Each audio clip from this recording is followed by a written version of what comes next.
Andrae, the forage specialist in South Carolina, and have been given a, well, I've been to find my clicker here. So we're gonna talk about something slightly different, I guess, and something that there's been quite a bit of interest in the last few years. We've done a few workshops as well last summer, one down the road in Ridge Spring.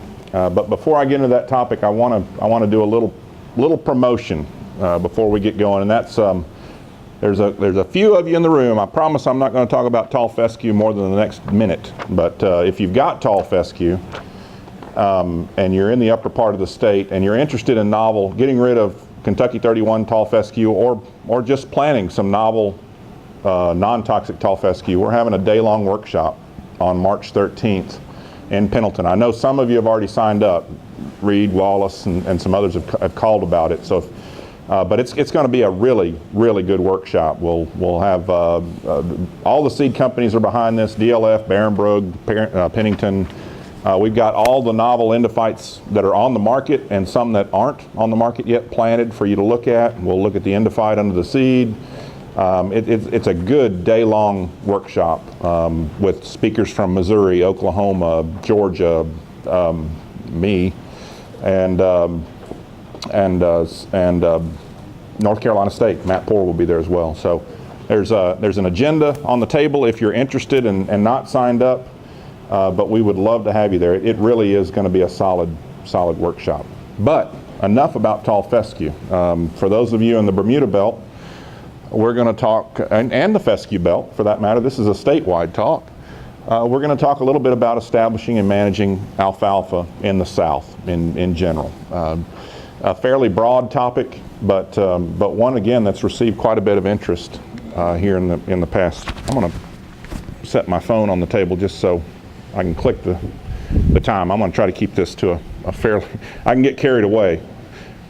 In Georgia, Paige, I always said I'm happy to speak at any program, but I'm not going to follow Calvin Alford. And those of you who've been around a while may know Calvin. He was a super dynamic, super entertaining, super lively speaker.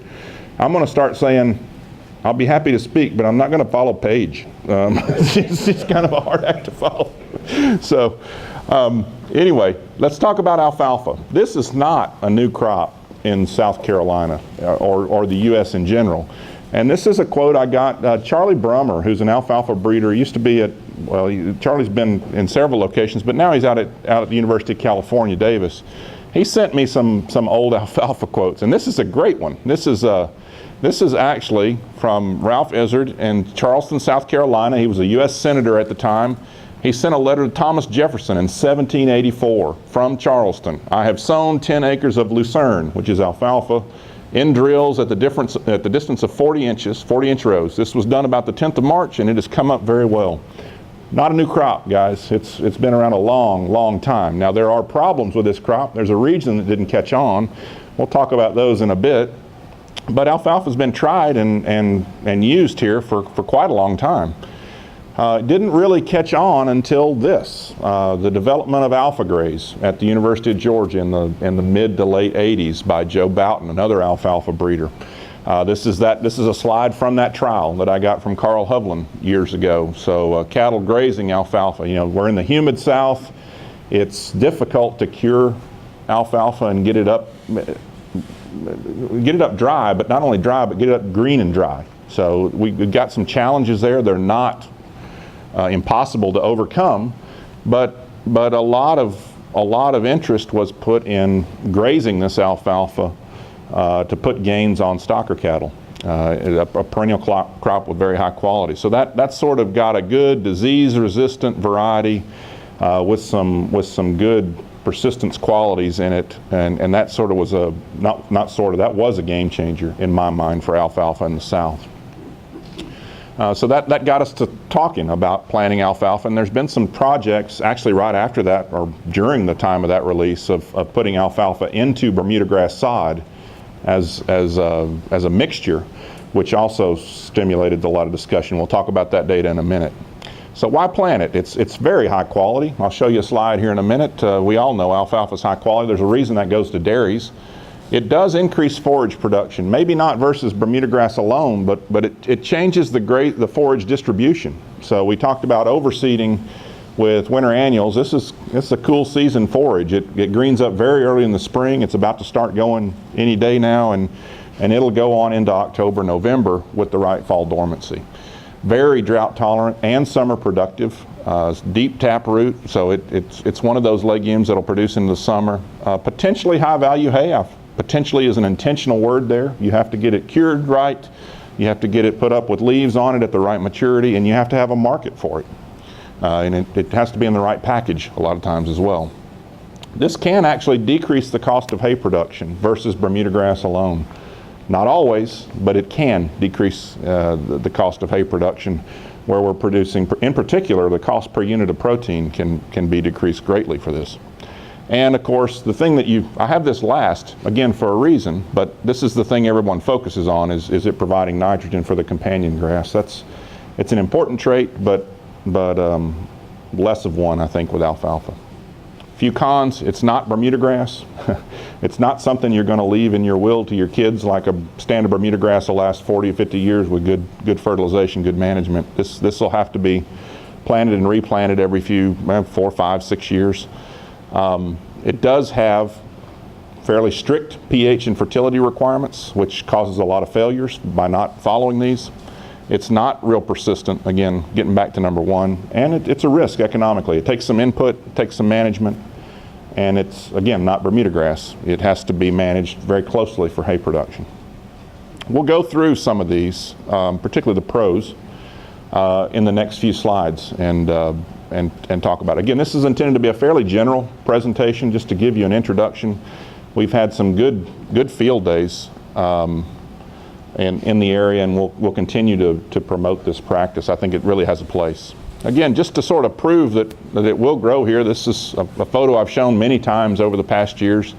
This was at a field day in Blackville, South Carolina in August of probably 2002, 2003. Larry Olson was there. He planted some demo plots of alfalfa. And this was at a field day. Actually, when I was over in Georgia, I came over and spoke at that field day and was really impressed by the stands of alfalfa they had there. Funny story, they had just planted these. I'm going to drag this talk out into an hour if I'm not careful. They had just planted these plots, and I asked the question of Becky and Larry. I said, have you had any bloat problems? Kind of knowing what the answer would be. No, we don't typically see bloat. And they said, no, we haven't had any bloat issues with these cattle. Well, Becky told me about 5 years later, I showed this slide, and Becky said, oh yeah, you asked us about bloat. We told you we didn't have any. That was the first day those cows had ever grazed that alfalfa. So we didn't lie to you. So, but you rarely see bloat in alfalfa, particularly when managed well and turned in the afternoon. There's some things you can do there. Again, we've done alfalfa grazing trials at Clemson. We've had plot work at Blackville. We'll show you that in a bit. Bill Stringer has done some great work there in Bermudagrass. But this reiterates the fact that it's very high quality. This was a finished beef forage finishing study that we did that the USDA funded right after I got to Clemson. This was actually done at the Simpson farm up at Clemson, but this is average daily gain on finishing steers. We started these steers at about 800 pounds and finished them to about 1,200 pounds. With summer forages, alfalfa, Bermudagrass, chicory, cowpea, and pearl millet. And those alfalfa steers gained almost 3 pounds a day. The Bermudagrass and pearl millet steers gained between 1.5 and 2 pounds, which is still really good, but not near the gains that we had on that alfalfa. Not a big surprise, really. That's what you would expect to happen. Also, Roy, we did a taste panel at the Cattlemen's Association that next year in Clemson with beef from these steers, and the alfalfa beef was the most preferred out of all of these by the cattlemen there who didn't know they were eating grass-fed beef either. So. Well, what is legume-fed beef? It was legume-fed beef. Yeah, forage-finished beef. Thank you. Getting back to our quality, here's some data that I pulled out of some tables. And it looks at crude protein of Bermudagrass, typical Bermudagrass hay in blue, early, mid, and full bloom alfalfa in red, yellow, and purple. And as you'd expect, this is average Bermudagrass. We can have Bermudagrass in the low teens, but you can see that early and mid bloom alfalfa are pretty stellar, a little over 20% protein in high teens, And even the full bloom alfalfa is higher than this particular Bermuda grass, but still in that low teens. So even full bloom cuttings are excellent. Same with the TDN. Average Bermuda grass will support dry cows without any supplement. And again, there's a reason this alfalfa goes to dairies. It's very high quality, and even the mid and full bloom alfalfa, much higher energy content than your average Bermuda grass hay. So there's a reason these are good hay, good forage products.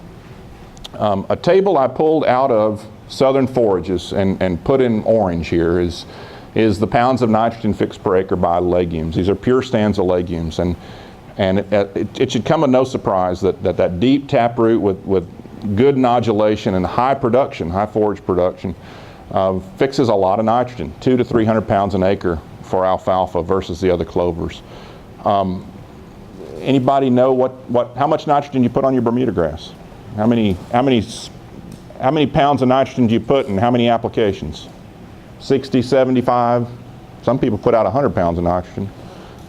Not so much anymore, but say you put out 70 pounds times 3 applications, that's 210 pounds of nitrogen. That's the lower end of the alfalfa fixation, and your upper end is 300. There's a real value to this, and it's one that's often discounted. But as we go I've blown this table up a little bit. If we look at 250, which is kind of the average of that 200 to 300, I'm no mathematician, but that's the average of 200 and 300. At 24 cents per pound of nitrogen, which it isn't anymore, that's $60 an acre. At 60 cents a pound, that's $150 an acre in nitrogen savings if you compare it to just straight Bermuda grass. So there's a real value for this. There's a real cost as well with potassium and lime and seed cost, but $150 a year times 4 years adds up pretty quick, plus the increased forage quality and value. This is a slide that I will admit it's a little fuzzy, that I stole directly from Dennis Hancock at the University of Georgia, but I feel like it's a fair steal because he was using South Carolina data. So it all came back in a circle. This is a great study that Bill Stringer ran at Blackville, South Carolina. He also ran it at Clemson, but this is the data just from Blackville, an hour down the road from here, a little over an hour probably. And he looked at different rates of nitrogen on Bermuda grass and also different row spacing of alfalfa in that Bermuda grass. So this is alfalfa sod seeded into Bermuda grass or just nitrogen alone. And these are yields, so tons of dry matter per acre. So with no nitrogen and Bermuda grass, you're getting 2.7 tons of hay, up to 400 pounds, which is way over what you're putting on probably. You're at 5.2 tons of hay. But if you look at the average alfalfa here, you're at around 4.5 tons of alfalfa production, interseeded in Bermuda grass, alfalfa plus Bermuda grass production, with no nitrogen, right? They're just putting potassium as needed, phosphorus, and keeping that pH up. So you've got excellent yields here, yields that are higher than the 200 pounds per acre of nitrogen Bermuda grass, and higher quality as well. I'm not going to show the quality data, but it was certainly higher than Bermuda grass alone. So did I describe that very well? That's the first time I've ever talked about that slide, but another good point here, and we'll talk, I think we hit on this a little bit later, is we typically put that alfalfa out in 7.5 inch rows with your 7.5, 8 inch rows, depending on your grain drill. In Bermuda grass sods, you can increase that width to about 15 inches, cut your seed by quite a bit, and have very similar yields and quality as the 7-inch rows. So there's some opportunities there as well with row spacing, and that was consistent by location as well. So a lot of potential here by interseeding alfalfa into Bermuda grass. Keeping your Bermuda grass, growing these together, it's going to be dominated by alfalfa until the alfalfa begins to thin, and then your Bermuda grass will fill back in. So it's kind of a low risk type approach. So just one slide well, a few slides actually on selecting a variety. We got to consider fall dormancy. We want southern varieties, particularly for this area of South Carolina. We want we have the option of having grazing tolerant or traffic tolerant alfalfa for hay equipment. There are some value-added traits. Roundup Ready alfalfa's been out for, well, 10 years or more since the first release. And there's now a reduced lignin alfalfa for higher quality. And we want to pay attention to southern diseases as we select varieties. Again, keep a good southern variety in the mix here, and it tends to work out real well. A lot like the orchard grass that we mentioned earlier. Again, this is right up the road at Ridge Spring, Yon Farms. Kevin's had quite a few acres. This is grazed, alpha grazed 600 Roundup Ready alfalfa that he was grazing bulls on. He's also grown some alfalfa sod seeded into Bermudagrass, where we had a field day this past August, I believe. So this can be grown very effectively. The reason I put this slide up is because that fall dormancy selection is pretty important. This is a fall dormancy 6. The bigger the number, the less dormant it is, the more prone to winter kill it is. But the earlier it'll green up in the spring, the later it'll go in the fall. So this is a 6. That score goes from 1 to 9 roughly, and this is a 6. We're in right where we sit. We're in a 6, 7, 8 zone. We can do very well in that. You can go lower, but you give up production on the spring and fall in. So we kind of want to maximize that number for our area. You don't want to go to an 8 or well 9 for sure, but because that's essentially a non-dormant variety. You can end up with some winter injury. So keep your selections in those 6, 7, 8 ranges. You can go lower. Alpha Graze was a 3, so and there was no problem growing it here. You just give up a little on each end.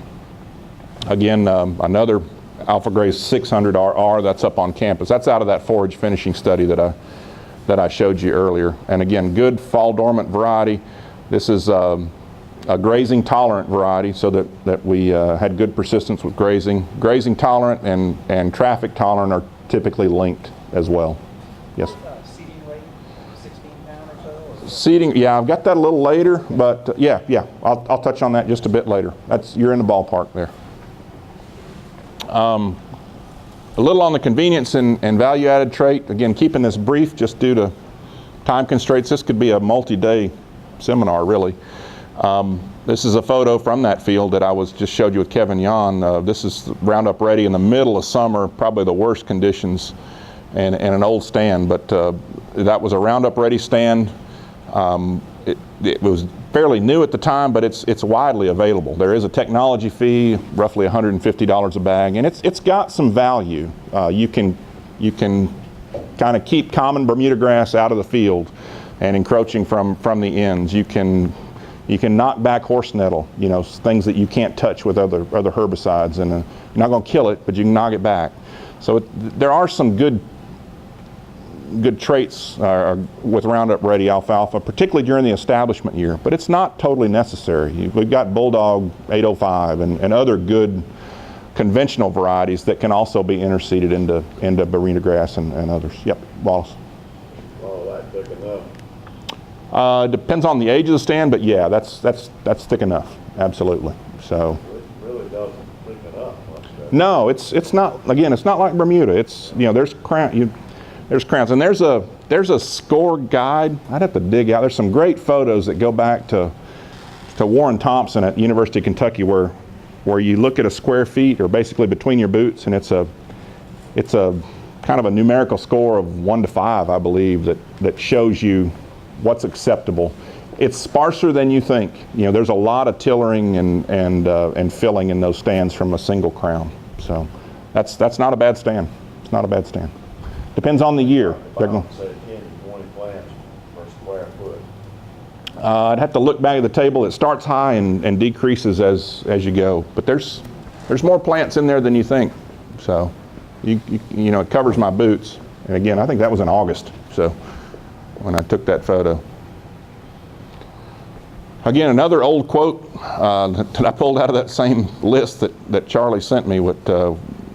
We have had problems with alfalfa, and those haven't totally gone away, but we've been able to overcome them with breeding. And this is alfalfa. Lucerne has not succeeded better with me than with you, but I will give it another and fairer trial before abandoning it altogether. That was George Washington to Thomas Jefferson, 1795. But a lot of these have been, we've learned where to put it, You know, it needs well-drained soils. It needs, you know, you've got to have the right fall dormancy. You've got to have a good disease package, and you've got to have good fertility. You know, a lot of liming wasn't common back then. Fertilizer was via manure, so we've improved a lot of these things and corrected them. But you need to think about these things before putting in that alfalfa. Why do I want it? Is it just for a novelty, or do I have a market for it, or do I have a use for it? Am I going to put weight on cattle with it? Think about that pure stand or interseeded. That may change some of your selections. If you're interseeding it into Bermudagrass, you know, you need to think about row spacing. You need to think about